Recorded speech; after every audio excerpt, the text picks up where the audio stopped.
Welcome to Dead Souls Social Club.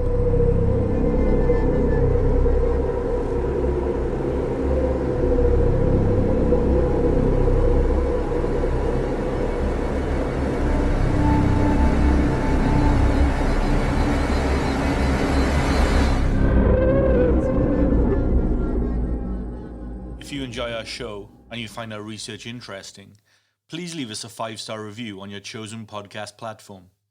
Something that small really does go a long way in helping us out.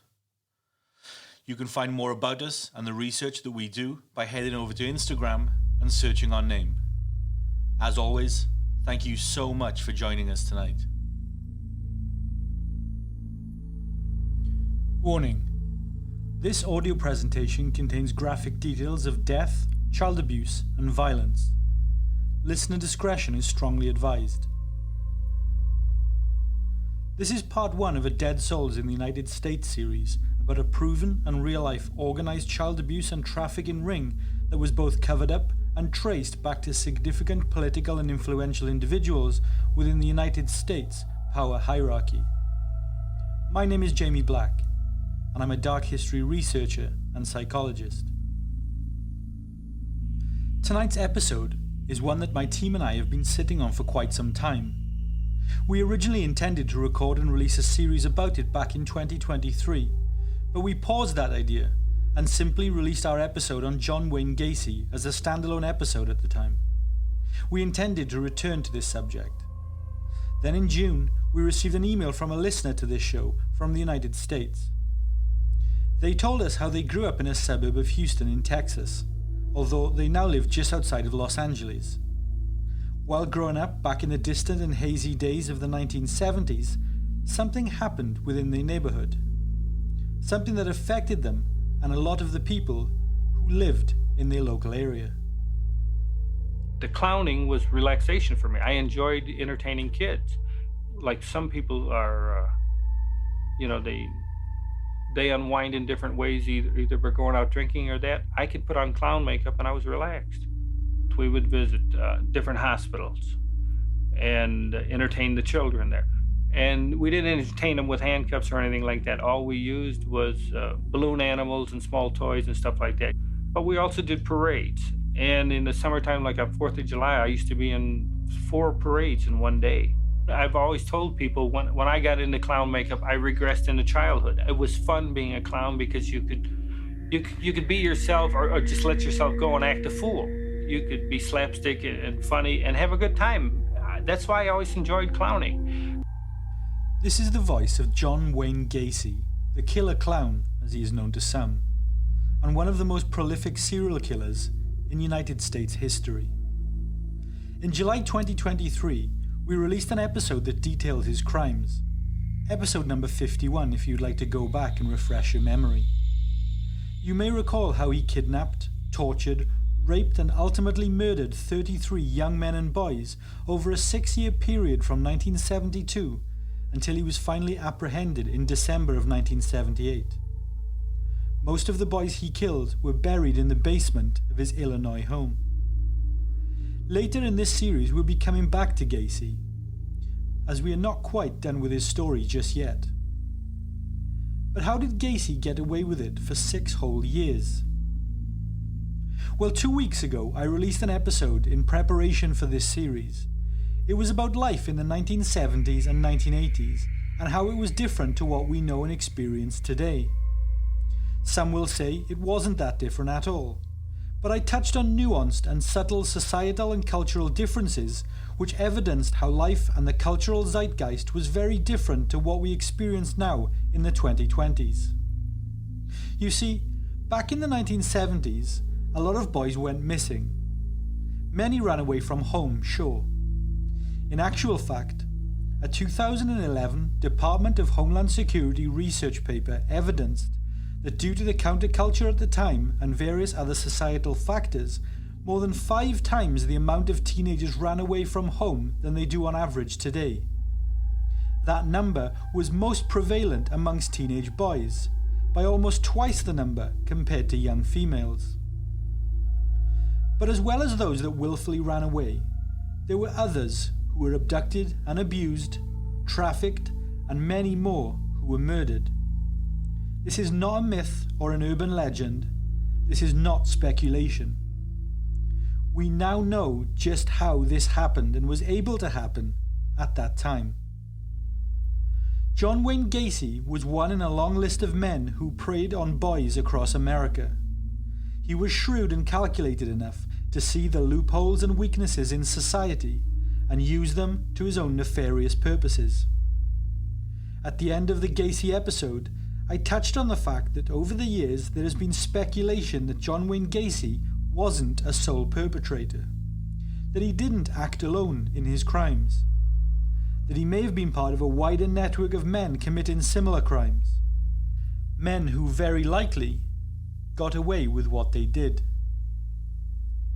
This subject matter proved to be a rabbit hole once we started researching it. One victim would lead to another. They in turn would link one perpetrator to another. Sick paedophiles hiding in plain sight. These were not a rare or small group of offenders. Indeed, during our research, we spoke to a colleague in the UK who works with ex-offenders, and we asked them how common violent and sexual offences against children actually are. And the response we got was startling. Significantly common. These are not rare crimes. You would be surprised at how many sex offenders you walk past on a daily basis. And 50 years ago it was even more common because we knew even less about these sort of crimes, and even less about how to identify them. It simply wasn't discussed or thought about. But why wasn't it identified at the time? You know when the older generation will say, quote, "Oh, when I was a kid, you could go out all day playing with your friends and not having to worry about any of the things that parents are concerned with today. We had so much more freedom," unquote. Well, essentially that's bullshit. Times weren't safer back then. The data and evidence shows that we as a society were just not as aware of the risks back then. More naive? Possibly. More innocent? Very likely. Let's not forget we didn't have local news cycles, international press on the daily or the internet. Your world knowledge was centered around your neighborhood and town, and who you learned from were those who you directly interacted with. News was, for the most part, local and smaller in scale. I won't dwell on this too much as we spoke about the culture in the 1970s and 80s in an episode just 2 weeks ago. But if you were old enough to remember the 1970s, you'll remember things like shag carpets, sideburns, crazy big hair, and wide neckties. You might remember the gas shortages or the power cuts, social change and the hippie counterculture, and the sexual revolution. But for many Americans and Brits, those were the things in the news. American culture was also still very traditional, family-orientated, and good old apple pie. Yes, children played outside unsupervised. They may not have even seen an adult all day. Hitchhiking was commonplace and a social norm. That old cliché that families rarely locked their doors was true. Hell, that's where the cliché came from. That world has completely died now. It's gone forever. And those who never experienced it will likely never be able to comprehend the differences that those of us who were around back then can see. Saying that, the world and society we live in today is the direct response to the cultural aspects of the 70s, 80s and 90s. Have we gone too far in the opposite direction? Maybe. I'll let you assemble your thoughts on that one. The stranger danger message started to emerge in the 1980s, as we started to recognize those issues in our culture that were being ignored or unaddressed in the decade prior. Hitchhiking was a death sentence. Strangers were lurking in the darkness and too many kids were disappearing. Those we were most at danger from were, in a lot of cases, those that we trusted. Society was not what it seemed, and even the institutions we had always had trust in were hiding secrets within their walls. Places that opportunistic criminals had identified as being sanctuaries for their crimes due to the veil of power that pushed away any suspicion that may be placed in their direction. This was a time when we respected and trusted our institutions, government, and those in positions of power. But evil lurked out there. The criminals were ordinary people with ordinary jobs, often with respectable families, and they contributed to society in a positive way. But it proved to be their ordinariness that allowed them to get away with their crimes for so long, and ultimately their ordinariness that proved to be the most unnerving of all. And with that, our story begins. Tonight we are going back to Houston, Texas, the suburb of Pasadena to be exact. We are going to talk about a man named Dean Corll. He molested and killed 27 boys between 1970 and 1973. For a prolific serial killer, he is often overlooked by true crime enthusiasts and rarely talked about these days. In fact, a lot of people haven't heard of Dean Corll. But what Corll did was almost unfathomable. It was a sweltering hot August in Houston, Texas in 1973, in a neighborhood called The Heights. It's around 5 miles from downtown Houston, and these days it's quite a quirky and fashionable neighborhood with record shops, antique stores, and vintage fashion boutiques. But in 1973, the place was quite different. As neighborhoods go, it didn't really stand out. It was working class, with many blue-collar families and first-time homeowners. But it was nice, and it was safe. It had a reputation back then of being quite laid back and friendly, welcoming. Chrissy Nelson's family was from that area, and she grew up in the Heights. She was 10 years old back in 1973. Times were very different then. Back then, your neighbors were all always outside. They all knew each other. You could ride your bicycle around the neighborhood and spend all day in the street or the parks playing with your friends. You could walk with your friends without being worried. And then everything just changed. It changed a lot looking back. I have such sad memories thinking about that time. The world changed for those who lived in the Heights in 1973. It started with a single phone call one morning. It was August the 8th, and Dean Corll is dead. A police officer responds to a call of a shooting at 2020 Lamar Drive in Pasadena. I wouldn't bother looking it up if I were you. The current owners have made a great effort to remove it from the internet, even going as far as to demolish the actual house in 2023 to replace it with a new building, though images are still there if you look for them. When the police officer arrived at the scene, he was met by 3 shaken teenagers. 17-year-old Elmer Wayne Henley, 15-year-old Rhonda Williams, and 19-year-old Tim Curley. There was a .22 caliber gun on the ground next to them. Henley tells the officer that he has just shot Dean Corll inside his home in self-defense. Corll's body, Henley said, was still in the house. The officer was apprehensive, so cuffed the teenagers and insisted that they sit on the curb and didn't move. Now, the night before Henley and Curley had performed a sort of rescue, Rhonda, who had a very tumultuous and difficult relationship with her father, had had another fight with him. It happened a lot. Her home life wasn't great. Her mother died when she was just a baby, and her father was a full-blown alcoholic. He was also physically and emotionally abusive, and Rhonda's relationship with him was at a low point. Rhonda had reached the point where she had had enough and had packed her bags to leave. She didn't really know where to go though, so she called Elmer Wayne Henley. Henley had a crush on her, so she figured he would help. He was also aware of how her father treated her. Henley and Curley drove over to her place, picked her up, and got her the hell out of there. Being teenagers though, their plan only went as far as taking Rhonda to a party at Dean Corll's place. Dean didn't like Rhonda, so she questioned why the boys had taken her there. Dean didn't like any girls though, so it wasn't personal. But like I said, it's somewhat of a mystery why Henley chose to take Rhonda to Dean's place, but there they were. Now, something internal and mentally within Henley snapped that night. Fast forward, and the 3 teens were sat handcuffed on the curb outside Corll's house, being questioned by police. The party hadn't lasted long. Police entered the house and discovered Corll's body sprawled in the hallway, naked, buckled, face down against the wall. He had been shot 6 times in the head, shoulder and back.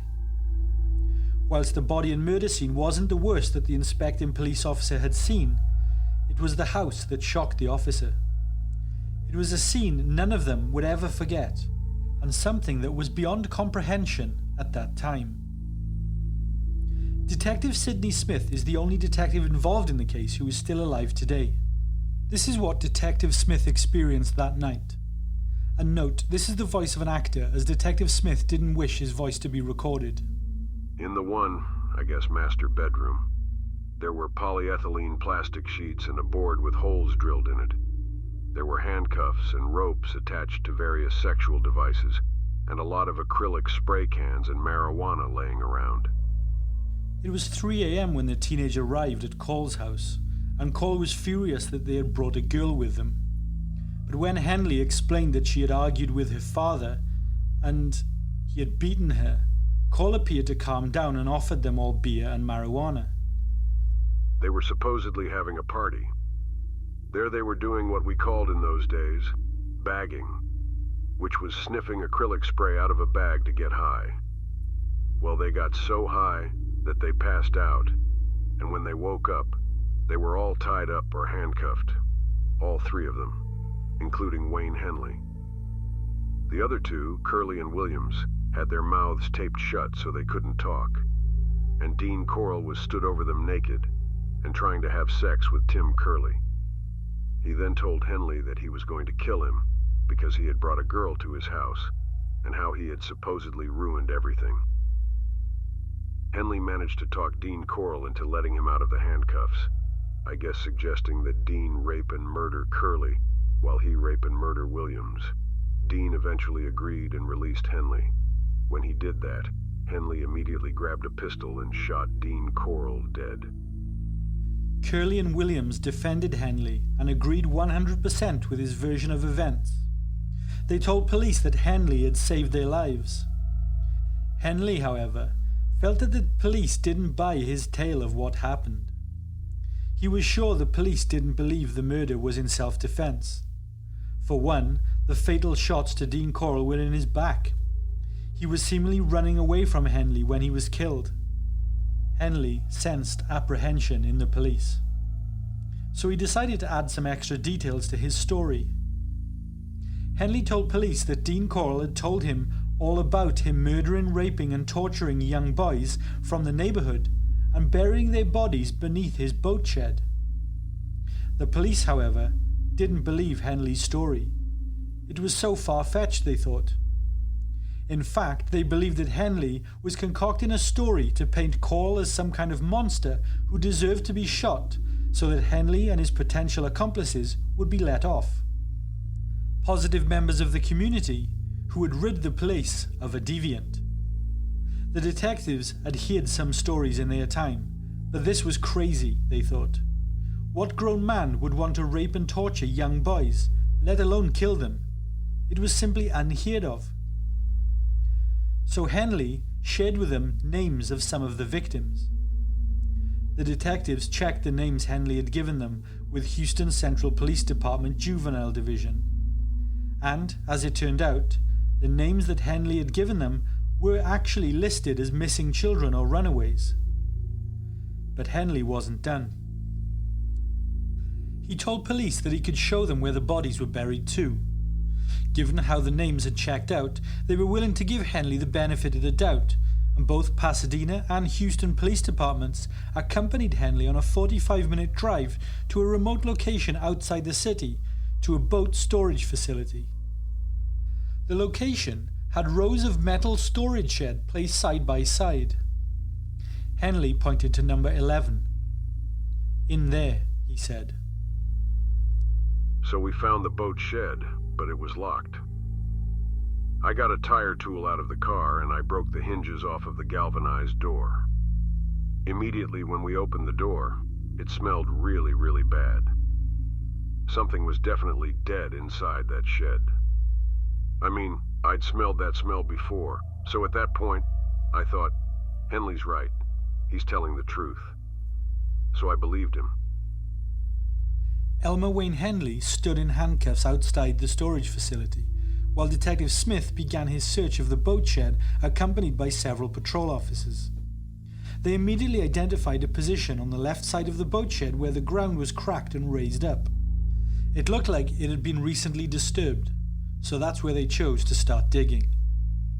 After only around 6 or 8 inches into the ground, they found their first body. It was naked and wrapped in plastic. It had only recently begun decomposition, so it clearly hadn't been there for that long. The officers kept digging and kept finding more and more and more bodies. They were layered on top of one another. Some had been buried for a long time, others were relatively recent. Some, they were nothing but skeletons. What was clear from the varying stages of decomposition was that the bodies had been placed there with regularity over a sustained period of time. Body after body, the police officers were shocked and in sheer disbelief. Reporters had by now heard about the search at the boat shed, and this is where things got even stranger. As you know, by current standards, when a crime scene is identified, the police lock it down so that they can ensure nothing is disturbed and to conduct forensic analysis. But this was in 1973, and that wasn't the case back then in Texas. Reporters were all over the crime scene, inches away from the boat shed, and taking photographs of each grisly discovery. Stranger still was that Henley was outside in handcuffs, completely unguarded by police officers. So he took it upon himself to wander around, talking to the press and discussing the crime in detail, sharing information that the police had not even heard themselves. It was entirely bizarre. Henley, who spotted that one of the members of the press had a car phone, asked them if he could use the phone to call his mother. The phone call was recorded by the surrounding media and was broadcast on the nightly news, becoming the now infamous Elmer Wayne Henley call. Mama. Who's this? It's Wayne. Yes, this is Mama, baby. Mama, Huh? I killed Dean. Wayne? Ma'am? Wayne, you didn't? Yes. Oh, God. Where are you? It's alright. Wayne? It's alright. It's alright. Where are you? I'm out of his warehouse. Where? Out at that warehouse he keeps. Can I come out there? Yes. No. It's on the Highland Park. She can't. No, you can't come. I'm with the police, Mama. The police noted that Henley was incredibly nonchalant and matter-of-fact throughout the whole ordeal, and only showed a minutiae of emotion when he spoke with his own mother. The youngest of the victims that the police discovered was just 9 years old. Another was Wayne Henley's best friend, who he had grown up with. But something was still not adding up to the police. TV stations across Texas and the United States interrupted programming to bring news of the events. Never had a crime like this been seen in the United States of America.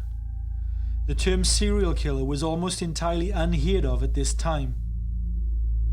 Although the Netflix series Mindhunter and the 1995 book that it was based on by John E. Douglas and Mark Olshaker would have you believe that the term serial killer was first coined by FBI agent Robert K. Ressler in the late 1970s, the term actually stemmed from historian Robert Eisler, who used the term serial killings in a series of lectures he gave at the Royal Society of Medicine in London in 1948.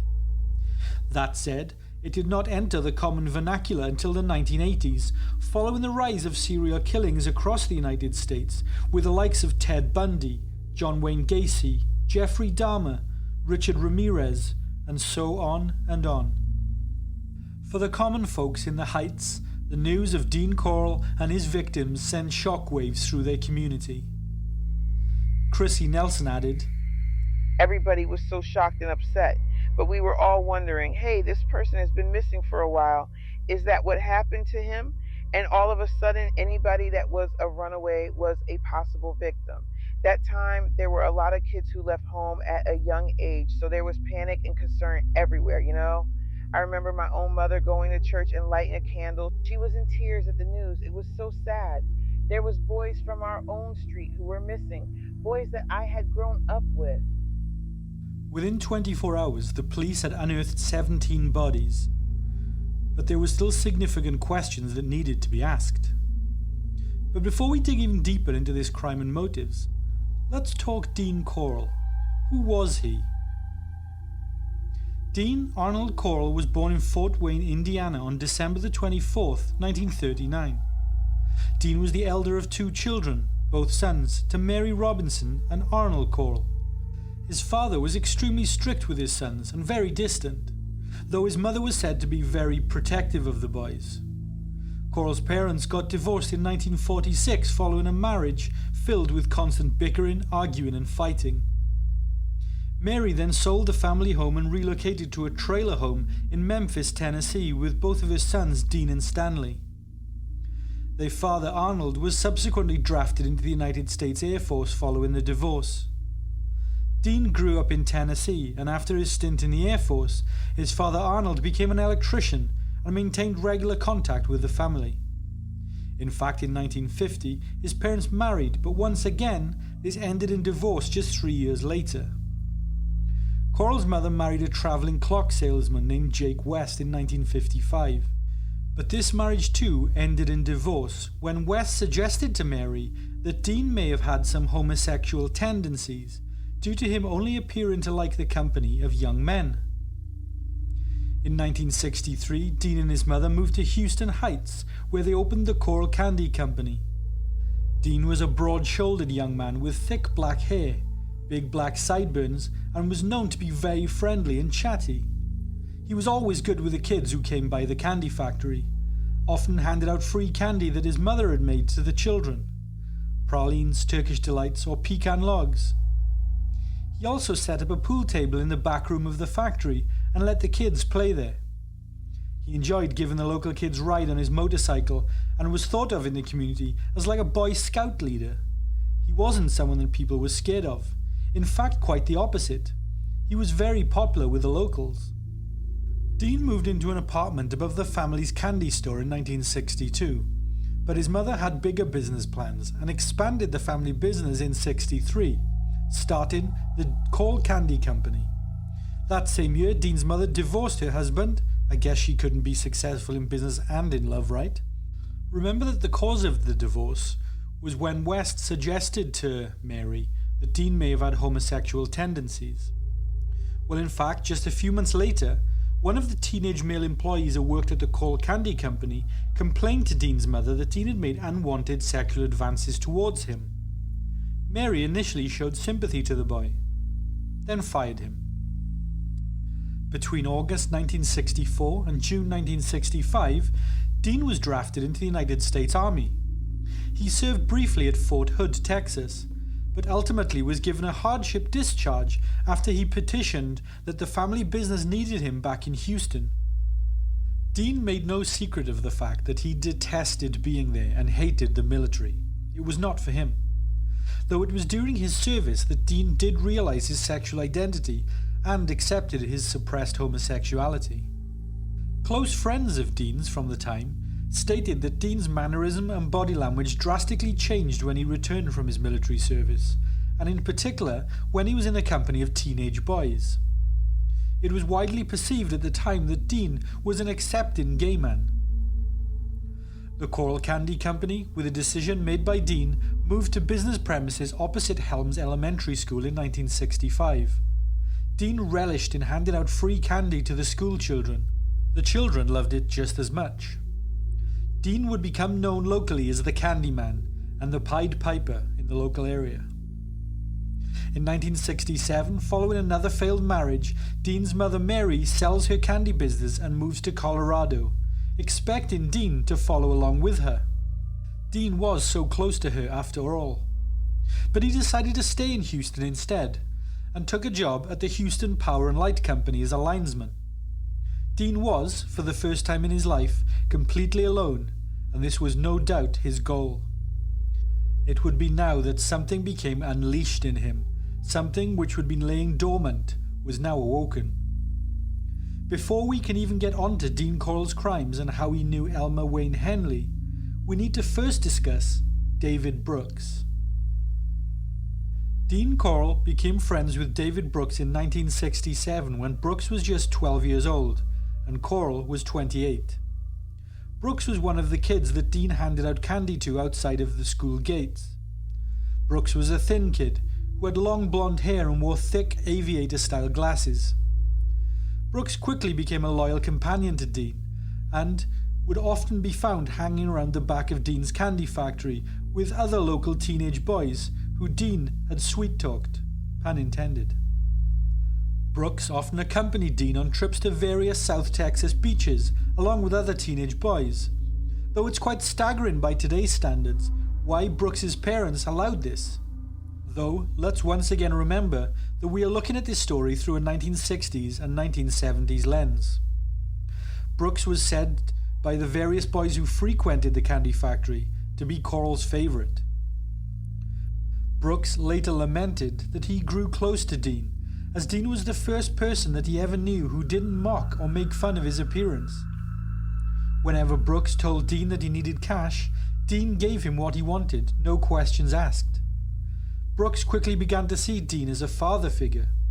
Dean, however, didn't see Brooks as a son-type figure.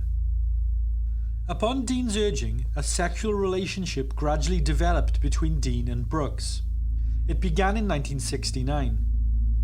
All the cash, gifts and trips that Dean had groomed Brooks with had seemingly provided the outcome that Dean had desired all along. Corll gave out cash and further gifts to allow him to perform fellatio on the underage Brooks. This relationship lasted for more than 2.5 years until Brooks was 15, when his parents got divorced and he moved with his mother almost 100 miles away to a small Texan city named Beaumont.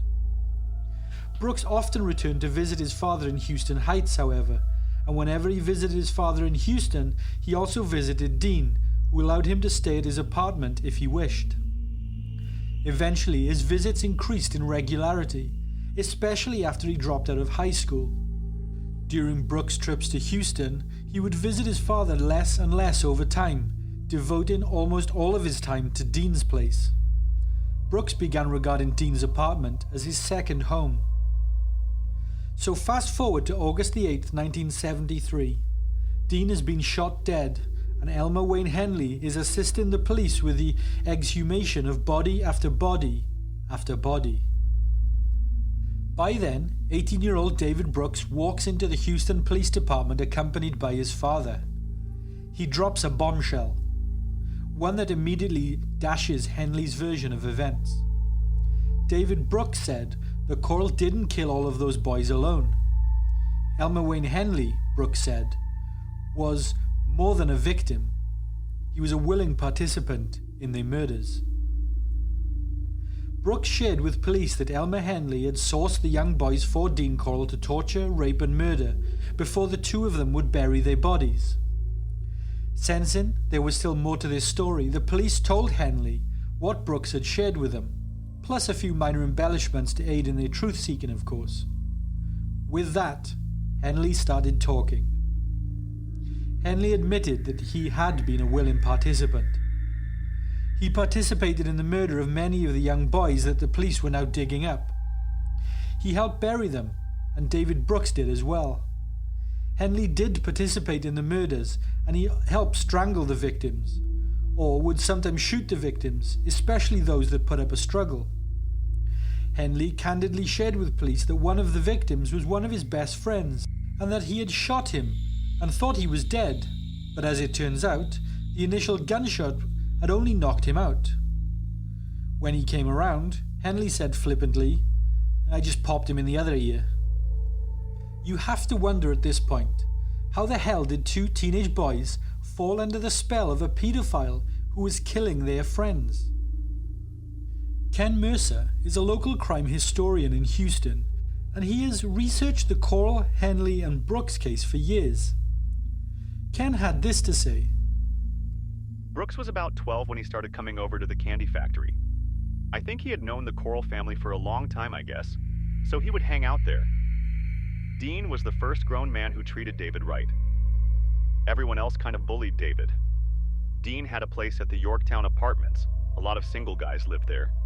By Houston standards, it was nice. It was there that he brought David, who was this stick-thin, spotty, and nerdy young man who a lot of the kids made fun of because of the way he looked. Dean had given him money. He had bought him a car. He had taken care of him in a way that his own father couldn't do. So when Dean asked Brooks to pull down his pants so he could give him what Texas kids called at the time, a sloppy Hummer, David did it. David wasn't gay. David just knew that's what he had to do to keep Dean's affection. A few weeks after that happened, David goes up to the apartment and just walked in as he always did. Inside, he saw Dean having anal sex with two teenage boys who looked back utterly terrified. Dean screamed for David to get the hell out of there, and he did. Later, Dean told David that he shot and killed both of those boys and buried them beneath his boat shed. So Dean went to David and said, "Look, this is what I'm doing. If you can bring me teenage boys, I will pay you $200 per boy." So to maintain Dean's affections, David did.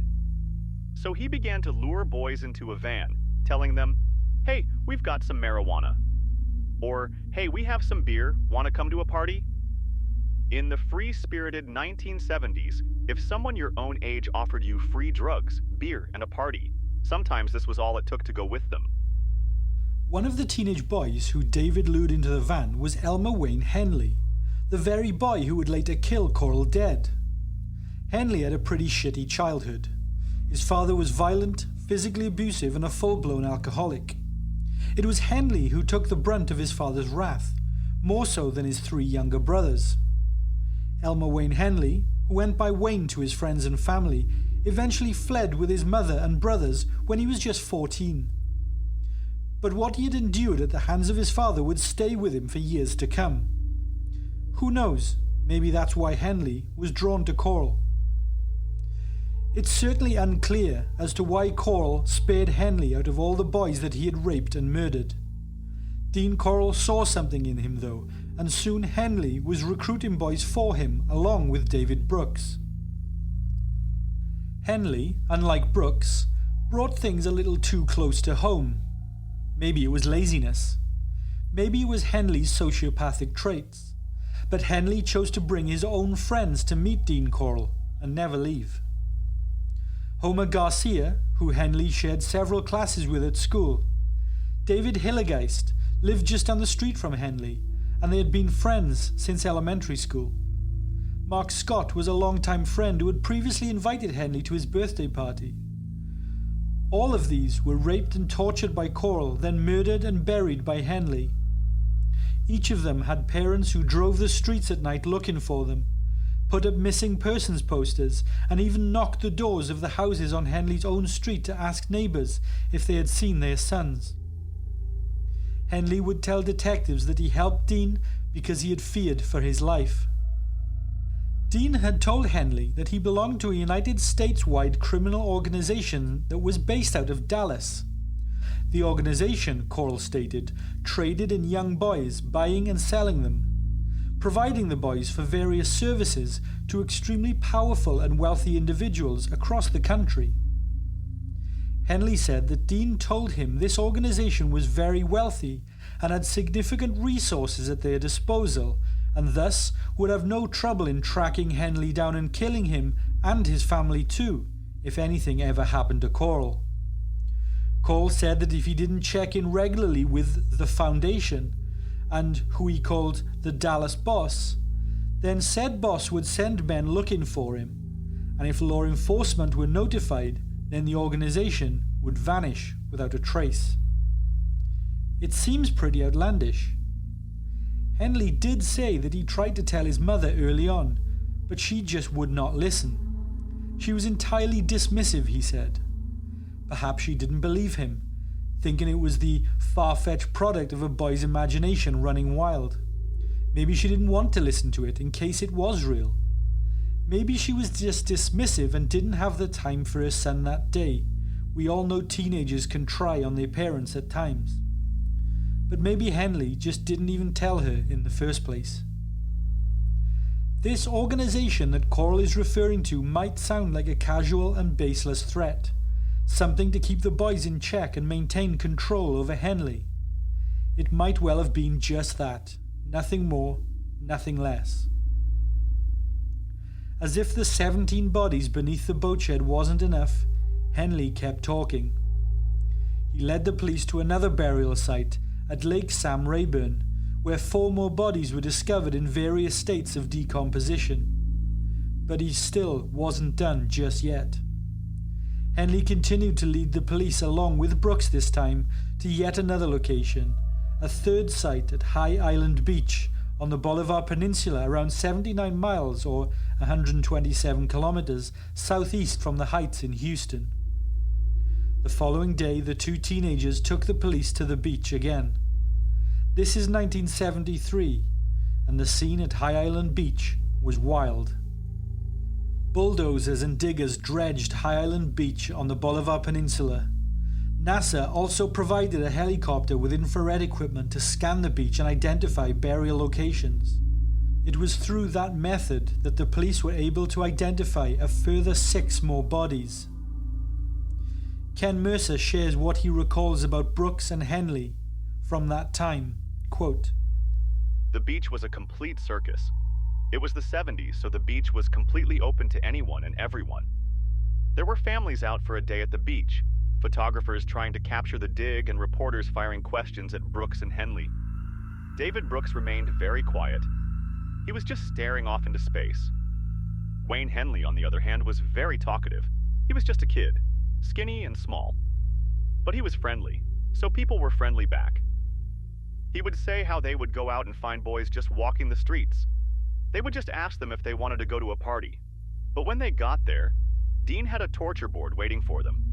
Dean would cuff them to the torture board and molest them. When he got tired of the new victim, they would kill them. Preston Police was just a little bit knocked back by how candid Henley was. Like it was no big deal to him. Like he was explaining how to bake a cake." The details of what Dean Corll did to his victims are not easy to forget. None of the victims had an easy or painless death. 2 of Corll's victims, a pair of 15-year-old boys, were handcuffed together and made to fight until there was only one survivor. The winner would be set free, Dean promised. He lied. The winner, who had to kill for his own survival, was then shot dead.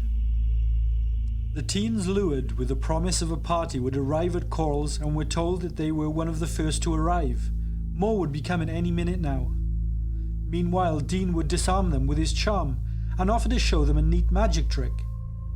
Dean's handcuff magic trick, which he learned, he told his victims, from an old friend. Dean would handcuff himself and then pretend to get out of them through a series of contortions and trickery, when in actual fact he secretly had the key concealed on his person. Then Dean would dare the boys to try it for themselves. That old chestnut. Corll would exclaim, "Now, see if you can escape." They never had a chance. Once they were trapped, Dean took them to the empty bedroom, strapped them to a flat reinforced board, and the torture would begin. In his confession, David Brooks stated that once the boys were on the board, they were as good as dead. No one ever made it back from there. Through all of the shouting and the crying, the screams and the pleading, Corll never relented until they were gone. And then David Brooks and Wayne Henley would dispose of their bodies. They would load the bodies into the back of a van, and they would either drive to one of the select few locations at night to bury them, or they would be placed in a small boat stall. Henley sure wasn't upset about it. He never shed a tear. He showed no emotion towards any of them. The police found the bodies of 27 young men aged between 13 and 20, the largest mass murder in the history of the United States of America at that time. And if Henley hadn't talked himself out of the handcuffs and shot Corll on 8th of August 1973, then who knows how many more victims there would have been. Those who try to find understanding or rationale in Henley and Brooks' actions will often argue that both boys were from single-parent homes. They weren't wealthy. They both wanted father figures and to support their mothers. Dean Corll would provide that father figure, and also $200 per boy would bag them $5,400, which was no small amount in 1973. It's the equivalent of $38,500 today. Except for one thing. Dean never paid the boys a penny. He lied and used them too. But how is it that all of these boys could just disappear? Why did no one notice? What the hell was going on back then? Well, the simple answer is that a lot of people did notice. The same old answer that times were different back then will only go so far in relation to this case. You see, in time, the medical examiner and law enforcement authorities slowly began to identify the bodies of the victims. What they found was startling to both them and to the wider community. The vast majority of these boys were from the Heights neighborhood, and almost all of them had been reported missing by their families. The police had the reports, and they had just done nothing. 22 of the 27 murdered boys grew up in the Heights. Hell, 11 of them went to the same school. Given that the average high school class size in both the United States and the United Kingdom is around 25 pupils, imagine if almost half of that class suddenly went missing over a few weeks. That's an insanely high number for the police to have done literally nothing about. In fact, when the mother of one of the victims went to her son's high school principal, he commented on the strangeness of it all, yet also did absolutely nothing to help. The families, of course, put up missing persons posters, hired private detectives, and fathers banged down the doors of the police station begging for help. And when former detective Sidney Smith was asked about it all, he had these comments to make about it. Quote, "There were a lot of kids missing back then, in those days. Look, it was just a different time. Kids went missing and ran away all the time, so much more than they do now. They may stay away from home for a week or two to smoke dope or sniff glue or whatever. It was a completely different era. We looked for them, of course we did. We spoke with their friends and tried to work out where they may have gone. But that's about all you can do. There were thousands of runaway juveniles in Houston alone, let alone all the big towns and cities across the state." We are going to leave things here for tonight, but we aren't done with Dean Corll, Elmer Wayne Henley, or David Brooks just yet. Remember the Foundation, the Dallas-based organized crime group that Dean Corll threatened Henley with earlier in tonight's show? Well, in the next episode we reveal the truth of that organization, the men behind it, and what they were part of, and Dean Corll's links to a certain killer clown more than 1,000 miles away. Good night, everyone. Thank you for taking the time to listen to our show tonight. Be sure to leave us a 5-star review on your chosen podcast platform and subscribe to our show so that you never miss an episode. Our shows aren't sponsored by any company or corporation, so any support you can give us goes a long way in supporting the work that we do.